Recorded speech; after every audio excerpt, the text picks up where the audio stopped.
ফেরাউনের বড় মনের বাসনা, সে পৃথিবীতে ভাবছে সে খোদা দাবি করবে।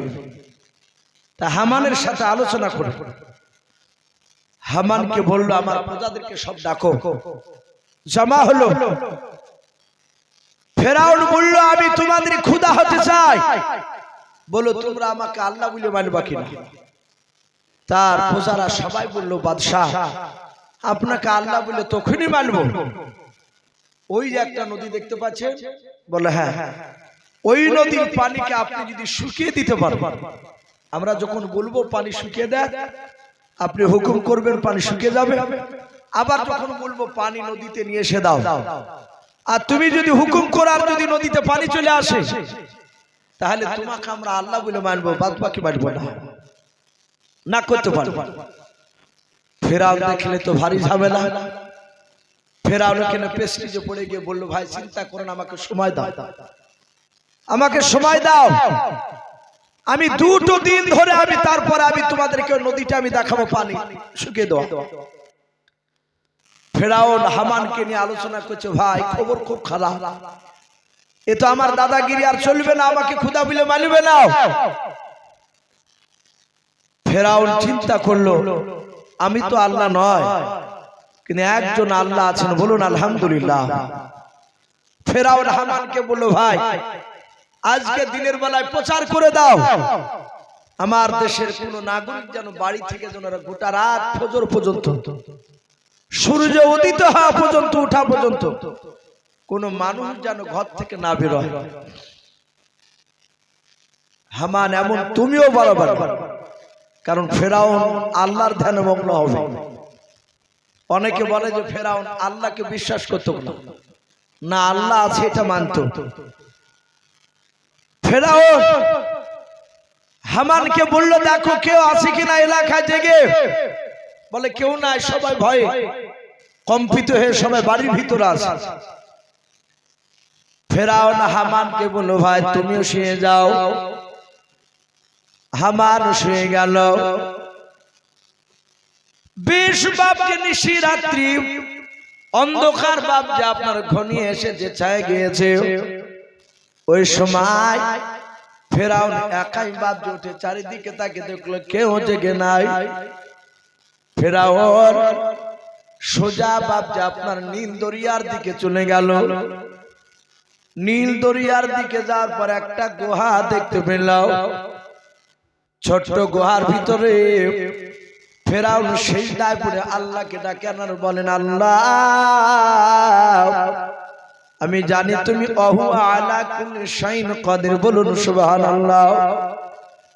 ও আল্লাহ আমি জানি তুমি একমাত্র পৃথিবীর মধ্যে আল্লাহ, কিন্তু মালিক আমার বড় মনের তামান্না, বড় মনের আশা, আমি খোদা দাবি করতে চাই, কিন্তু আমার প্রজারা বলেছে, তোমার বান্দারা বলেছে ওই নদীর পানি নাকি আমার তাবে করা লাগবে। ওগো আল্লাহ তুমি মৃত্যুর পর কিয়ামতের ময়দানে যা বিচার দিবা তুমি আমি মেনে নেব, যা শাস্তি দিবা আমি কিছু বলবো না, কিন্তু মাওলা দুনিয়ার বুকে তুমি ওই নদীর পানিটা আমার তাবে করে দাও। অসুর নইলে কাজ ফেরা কেউ নাই। আর পেছন দিক থেকে একটা যুবক মানুষ রূপ ধারণ করে ফেরাউনের পিছে হাত দিয়ে বলছে, ওগো বাদশা একটু উঠে। ফেরাউন চমকে উঠে তাকে দেখছে যুবক। বলে, এই যুবক তুই জানিস না আমার ঘোষণা যে রাত্রি বেলায় বাড়ি থেকে বেরোলি তাকে জবাই করা হবে। এই যুবক তুই কেন বেরিয়েছিস? যুবকটা বলল, বাদশা আমি আপনার দেশের নাগরিক নয়, আর আসলে তো জিবরিল পৃথিবীর কোন নাগরিক নয়, উনি সম্রাট জিবরিল ছিলেন। ভাই আমি আস্তে আস্তে একটা বিপদে পড়েছি। বলে কি বিপদ? একটা কথা জানবো আপনাকে, কাউকে দেখতে পেলাম আমরা, আপনি এখানে কাজ চলে। বাদশা আপনার বাড়িতে একটা লোক খাচ্ছে, পড়ছে, শুয়ে থাকে, সবই আপনার করছে বাড়িতে, অথচ আপনি যাহাতে তাকে একটা কাজের হুকুম করছেন আর সে কাজটা করলো না, বলো তাকে কি করতে হয়? ফেরাউন বলল, বেয়াদব, এই কথাটা তুমি আর জানো না? আরে জানতে আমাকে ফাইলিয়ে বলে, আমারই খাবে, আমারই পড়বে, আমার বাড়িতে থাকবে, আমি হুকুম করলে আমার কথা মানবে না, আমার মান বলে তাকে নিয়ে এসে নীল দরিয়াতে ডুবিয়ে মেরে ফেলবে। আর অমনি জিবরিল পকেট থেকে বাপ যে খাতা কলম বাইর করে বলছেন, ভাই এই খাতাতে একটা সিগনেচার সই করে দেয়। ফেরাউন মূর্খ ছিল না একেবারে, খেট করে বাপ যে কলমটা নিয়ে খাচখাচ করে সই করে দিল। ফেরাউন বলে, কেউ যেন জানতে না পারে, এই যে আমার কাছে এখানে এসেছিস, আমি যেখানে আল্লাহর কাছে কাঁদছি, এটা যেন প্রকাশ না হয়। বলে, হবে, চিন্তা করো না, তুমি আর আমি আর আল্লাহ ছাড়া কেউ জানে না। বাপজি আমার সোনা লালেরা, ফেরাউন সেজদা থেকে উঠে সকালবেলাতে রাজ দরবারে যাবে বাপজি খোদা দাবি করতে, বলে পুকুরের পানি আমার তাবে হয়ে গিয়েছে নদী। ফেরাউন দেখেছিল তার কারিশমা। বেঈমান ফেরাউনের এই দৃশ্য দেখে বাপজি লোকেরা অনেকে বাপজি রাজি হয়ে গেল। ফেরাউন বলে, আগামী কালকে আমি খোদা দাবি করব। মুসা আলাইহিস সালাম বাড়িতে আছে, মাঝে মাঝে ফেরাউনের রাজ দরবারের লোকেরা বলতো, হুজুর, ওকে বাদশাহ, আপনার ওই পালিত বেটা, যাকে বেটা বলে মেনে নিয়েছে, তাকে নিয়ে এসে। আর লোকেরা মুসা নবীর পালিত বেটায় ভয়ে বলতে পারত না, বলতে আপনার আপন বেটা না, এই গোড়া লোক তো, ওর আগে গেলি তো তাকে শেষ করে দিবে।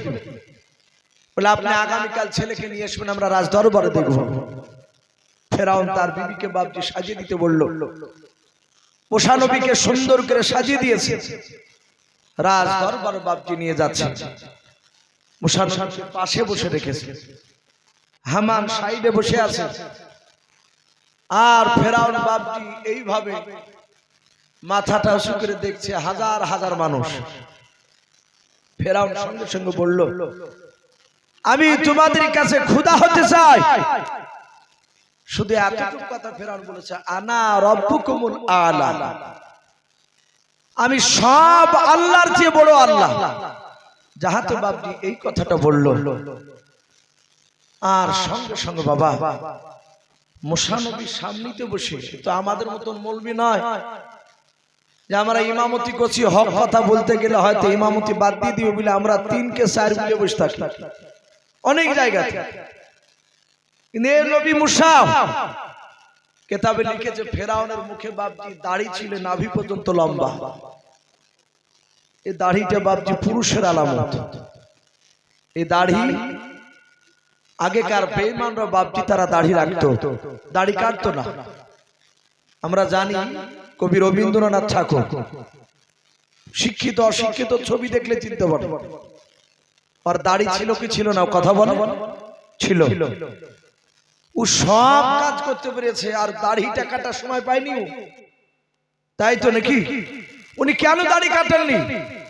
ওনারাও জানতেন, জ্ঞানীগুণী মানুষ জানতেন যে দাড়ির কত গুণ রয়েছে। নবীজি বলেছেন, দাড়ি যারা কাটে কিছু মনে করবেন না, তাদের যৌন শক্তি আস্তে আস্তে কমে যায়। দাড়িতে যৌন শক্তি বৃদ্ধি পায়। আজ মানুষ আমরা অনেকে গুরুত্ব দিই না। 100টা মানুষের মধ্যে দেখা যায় 95টা মানুষ ওই রোগে ভুগছে। কথা ঠিক না বেঠিক বলে? এতদিন আমাদের কাছে বাপজি ভয় লাগার তাবিজ চাহাতো। এখন যুবক ছেলেরা একটু ইমামের কাছাকাছি ঘিসলি বলবে, হুজুর একটু ওই বিষয়ে একটু কিছু দেওয়া যাবে না? কারণ দেখতে হিষ্টপিষ্ট কিন্তু ভিতর বাপজি লুজার। আল্লাহ রসুল বলেছেন, দাড়িতে এতে যৌন শক্তি বৃদ্ধি পায়। বিজ্ঞানরা বাপজি বলছে, হ্যাঁ কথাটা বাস্তব, দাড়ি কাটলে ক্ষতি হয়। ফেরাউনের মুখে বাপজি দাড়ি ছিল, লম্বা দাড়ি, নাভি পর্যন্ত তার বড় দাড়ি। ফেরাউন দাড়িকে চরম যত্ন সহকারে রাখতো, মুক্তা দিয়ে বাপজি দাড়িকে বাপজি জোড়ে রাখতো। ফেরাউনের মুক্তা দিয়ে দাড়িখানা ঢাকা আছে, জড়ানো আছে। আর শুধু ফেরাউন বলেছে আনা রব্বুকুমুল আলা, আমি সব আল্লাহর চেয়ে বড় আল্লাহ, এতটুকু কথা বলেছে। আর অমনি মুসা নবী বাম হাত দিয়ে বাপজি ধরিয়ে দাড়ি খানকে ধরে বাপজি ঠাস করে চড় মারি দিয়েছে ফেরাউনের বাম দিকে চড়, জাহাতে মেরেছে। তাফসীরে মারফুল কোরআন এসেছে বাপজি, আরেকটা কিতাব এসেছে অমনি ফেরাউন পুপু করে বাপজি ঘুরতে লেগেছে। কারণ মেরেছে কে একটু কথা বলে? মুসা। মুসা নবী ছোট হতে পারে, কিন্তু আল্লাহ বলছেন আমি প্রতিটা নবীর দেহতে তার হাতে দুনিয়ার 4000 যুবকের শক্তি আমি এক একটা নবীকে দান করেছি। বলুন আলহামদুলিল্লাহ। তাহলে এত শক্তি মুসা নবী। ফেরাউন বাপজি পপকের ঘোড়া পার চোখ ধানি লেগে গেছে, তাকে বলছে সর্বনাশ করিয়েছে। বলে এই জল্লাদ, এই ধর জবাই কর। হামান বলছে ভাই পাগলামো করছেন কেন? এ তো বাচ্চা ছেলে, একটা ঠাস করে আপনাকে একটু গালে ঠেকালছে। বলছে হামান আমি ফেরাউন বলে বেঁচে আছি, তোকে যদি মারতো তুই হাত খুলতি দুনিয়া ছেড়ে চলে যেতি। হামান বলছে বলো কি? বলে হ্যাঁ, মনে হচ্ছে 50 জন তো আমাকে 100 নয় কয়েক ঘন্টা ধরে আমাকে পিটাইছে, পপাকের মগজ ঘুরছে আমার। জল্লাদেরা বলল একে জবাই করবো? বলে হ্যাঁ, একে মার, একার বাঁচে রাখবো না। ফেরাউনের বাপ যে একটা প্রজা দৌড়ে গিয়ে আপনার আসিয়াকে বলেছিল মা আপনার ছেলে মশাকে মেরে দিয়েছে। ফেরাউন বলে কেন? বলে খোদা দাবি করেছে আর তোমার ছেলে সহ্য করতে পারে নাই, চড় মেরে দিয়েছে। ওই সময় হযরত মুসা নবীর মা দৌড়ে এসে বলে বাদশা নামদার আমার কলিজার টুকরা ছেলেকে মারবেন না। মুসা নবীর জনম দক্ষিণ মাও দাঁড়িয়ে আছে, কিছু বলতে পারে নাই। বলে বাদশাহ এ ছেলেটা ভালো, একে মারেন না। ফেরাউন বলে বিবাসিয়া এই ছেলেটাকে মারবো না এই কথা তুমি বলো না, কারণ এই ছেলেটা এমন ভাবে মেরেছে দেখো আমার ত্রিভুবন ঘুরে গিয়েছে, মাথা যন্ত্রণা করেছে। আসিয়া বলে শুনে নাও, অনেক বাচ্চারা দেখা যায় নিজের বাপজি বাপের গালকে পর্যন্ত ছিঁড়ে দেয়, দেয় না কোলে নিলে? দাড়ি থাকলে দাড়ি ধরে টানে। হযরতে আসিয়া বলেন ডাক দিয়ে বলেন আপনার ছেলে ওইভাবে আদর করে মেরেছে। বলে আসিয়া এটা আদর করা মার নয়, শুনে নাও এই ছেলেকার জিন্দা বেঁচে রাখবো না। সাঁতাতে বাপজি আসিয়া বললো আবুজ বাচ্চা প্রমাণ করে নেন। বলে কে কে প্রমাণ করো বাপ? বলে ও বাদশাহ নামদার আপনি আগুনের কুণ্ড আর মিঠাই জাতীয় জিনিস দুই পাশে পাশে রেখে দেন, তারপরে এই বাচ্চা ছেলেটাকে আপনি ছেড়ে দেন। যদি বাচ্চা ছেলেটাও আগুনটা তুলে মুখে দিয়ে দেয় তাহলে জানবো এই ছেলেটা নিশ্চয় অবুঝ অবস্থায় তোমাকে মেরেছে। আর যদি মিষ্টিতে যদি হাত দিয়ে দেয়, আগুন যদি না তুলে দেয়, মিষ্টি তুলে যদি মুখে দিয়ে দেয়, তাহলে জানবো এই ছেলেটা বুঝে সুঝে তোমাকে মেরেছে। ফেরাউন বলল কথা খারাপ বলো ঠিক, দেখো এই ছেলেটা জানিয়ে শুনি মেরেছে, আমার পরীক্ষা করো। এই বেটা সব বুঝে আগুনের কুণ্ড বাপজার মিঠাই জিনিস জাতীয় রাখলো। হাজার হাজার লোক সবাই অবাক, ফেরাউনকে এমন মার মারিয়েছে, লোক সব বলা বলি করছে। সবাই তাকে আছে যে দেখি বাদশার বিচার কি কেনা করে। আসিয়া কাঁদছেন আর বলেন আল্লাহ আমি জানি আমার মশাকে দিয়ে তুমি আমার স্বামীকে ধ্বংস করবা, আর আমিও চাচ্ছি একে সাইজ করুক বড় হওয়ার পরে। কারণ আসিয়ার কথা তো শুনে নাই। লাস্টে বাবা মুসা নবীর মাও কাঁদতে লাগলেন। মুসা নবীকে হাতে ছেড়ে দিয়েছে। মুসা নবী হামাগুড়ি দিয়ে যেতে যেতে যেতে যেতে মিষ্টির দিকে ডান হাতটা নিয়ে যাচ্ছে। ফেরাউন বলছে এই জল্লাদ তলোয়ার রেডি করে রাখ, হাত যাহাতে দিবে আর অমনি খ্যাসকে দেবে দিবে। যাহাতে বাপ যে হাত নিয়ে যাচ্ছে আর অমনি আল্লাহকে ডেকে বলছেন আল্লাহ মুসা নবীর মা ছেলেকে হেফাজত কর। আল্লাহ বললেন জিবরিল যা আমার নবী মুসাকে দিয়ে ফেরাউনকে ধ্বংস করাবো, যাও। আমার মুসা নবীর ডান হাতটা ধরে মিষ্টির দিক থেকে টেনে নিয়ে গিয়ে ওদিক থেকে নিয়ে গিয়ে আগুনের কুণ্ড তুলে তার মুখে ভরে দিল। হাতটা ধরে নিয়ে চলে গেল, কেউ দেখতে পেল না। জিবরিলের হাত। মুসানবী আগুনটা তুলে বাপজি মুখে ভরে দিলে, সাথে হাতে তার জিভটা বাপজি পড়ে গিয়েছিল। মুসানবী তুতলা হয়ে গেছিল সেদিন থেকে। ভাই তো যাই হোক, মুসা আলাইহিস সালাম তিনি আস্তে আস্তে বাপজি ফেরাউনের বাড়িতে বড় হয়েছে। এই মুসানবী ফেরাউনের একটা ফুফায়তো ভাইকে কেউ বলেছেন বাবুর্চি ছিল, তাকে মুসানবী ঘুষি মেরে তাকে শেষ করে দিয়েছিল, পালিয়ে গিয়েছিল মিশর ছেড়ে। বাপজি মিশরের মধ্যে একটা আর একটা দেশ ছিল শহর, মাদাইন শহর। সেখানে গিয়ে বাপজি দীর্ঘ কয়েক বছর থেকে সেখানকার একজন নবী ছিল, তার নাম ছিল শুআয়ব নবী আলাইহিস সালাম। তার বিটির সাথে বিবাহ হওয়ার পরে তার বিবিকে নিয়ে মুসা নবী বাড়ি আসছিলেন। পথিমধ্যে বাপজি আগুনের প্রয়োজন, জঙ্গলে আগুন খুঁজতে গিয়ে বাপজি একটা আগুনে কথা বলেছিল, বলুন আলহামদুলিল্লাহ। সে আগুনে বলেছিল, আমা তিলকা বিয়ামিনিকা ইয়া মুসা, আই মুসা তোমার ডান হাতে ওটা কি? মুসা বলেছিলেন, আমার ডান হাতে এটা আশা মুবারক লাঠি। অনেক লাঠির গোনাবলী বলেছিল। লাস্টে বলল, মুসা লাঠিটা ফেলে দাও। ফেললেন, লাঠি সাপে পরিণত হলো। আবার আল্লাহ বললেন, মুসা হা দাও। বলে, আমিও তো পাগলা নয়, তুমি কে? আল্লাহ বলেন, আই মুসা আমি তোমার অন্য কেউ নয়, আমি তোমার মহান আল্লাহ। বলুন সুবহানাল্লাহ। মুসা নবীর সাহস হলো, লাঠির সাপে বাপজি সাপে ছিল, হাত দিলেন, লাঠি তো পরিণত হয়ে গেল। বলে, আল্লাহ তো বাই তো লাঠি হয়ে গেল। বলে, বিপদে পড়লি, তুমি মাটিতে ছেড়লি, এই লাঠি সাপ হয়ে যাবে, তোমার দুশমনকে খেয়ে নেবে। হে মুসা, আর একটা মুজিজা দিছি। বলে, কি? তোমার বাম হাতটা বগলে ভরো, চাপ দাও। চাপ দিলেন, হাত বের করলেন, আলা বের হলো। বলে, মুসা আবার বগলে হাত ধরে চাপ দাও, বন্ধ হয়ে গেল। বলে, তোমার বগলটাই হচ্ছে সুইচ, চাপ্পা চালু হবে, আবার যখন প্রয়োজন হবে চাপ্পা বন্ধ হয়ে যাবে। আল্লাহ বলেন, মুসা তোমাকে আগুন নিয়ে বাড়িতে যেতে হবে না তোমার বিবির কাছে, এখান থেকে সোজা সোজা চলে যা, আমি তোমাকে নবাত আজকে প্রকাশ করে দিলাম, তুমি নবী মুসা, তুমি এক্ষুনি চলে যাও ফেরাউনের দরবারে কলমার দাওয়াত দিতে। বলুন আলহামদুলিল্লাহ। আল্লাহর নবী মুসা বলছেন, আল্লাহ তোমার কাছে অনুরোধ করে সব জায়গায় পাঠাও, ফেরাউনের কাছে পাঠাও। ফেরাউনের আমি 1 নম্বর আসামি, আল্লাহ বলছেন ওর কাছে তোমার যাওয়া লাগবে। লাস্টে ফেরাউন বলল, ভাই ওগা মাওলা, ওগা আল্লাহ, আমি তো তুতলা, আমার সব কথা ফেরাউন বুঝতে পারতো না, ছোটবেলা তো দেখেছি। নবী নবুয়তের দাবি নিয়ে কলমার দাওয়াত দিব, কলমার কথা সব বুঝতে পারবে না। তা আমার বড় ভাই হারুন বলে আছে, তো গো আল্লাহ তুমি আমার বড় ভাই হারুনকে তুমি বাদশা বানিয়ে দাও। বল, নয়, আমার বড় ভাই হারুনকে তুমি নবী বানিয়ে দাও।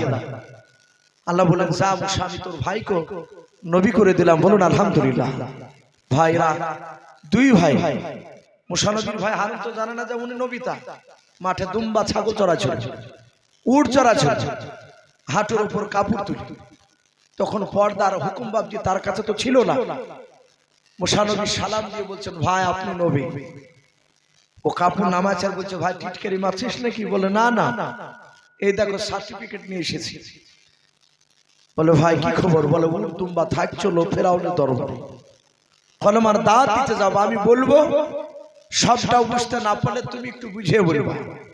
এলাকা দেখবেন তবলিগের লোক বোম্বাই থেকে আসে, দিল্লি থেকে আসে, গুজরাট থেকে এলাকা আসে না, আসে উর্দুতে ভাষণ দেয়। এলাকার একটা যারা বিজ্ঞ ব্যক্তি, তারা দেখা যায় পাশে চেয়ারে বসে উজা উর্দুতে বলে, সেটা আবার বাংলাতে বলে আরেকজন, মানে করে দেয়।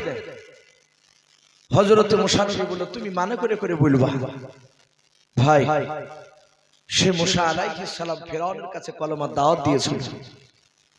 লাস্টে ফেরাউন মুসা নবীর সাথে বাপজি লড়াই করেছিল, জাদুর পরীক্ষা নিয়েছিল, পারেন। লাস্টে ফেরাউনকে বাপজি সেই নীল দরিয়াতে তাকে ডুবে শেষ করে দেওয়া হয়েছিল। আমি প্রতিটা বাপজি ভাইদেরকে বলবো, ভাই জান্নাত জাহান্নামের কথা আপনারা শুনেছেন। আমরা জানি যে নবীদের কথাগুলো শুনলে একটু দিলটা নরম হয়, নবীদের উপর মহব্বত জন্মায়। সাহাবাদের কথা শুনলে ওইভাবে মহব্বত জন্মায়।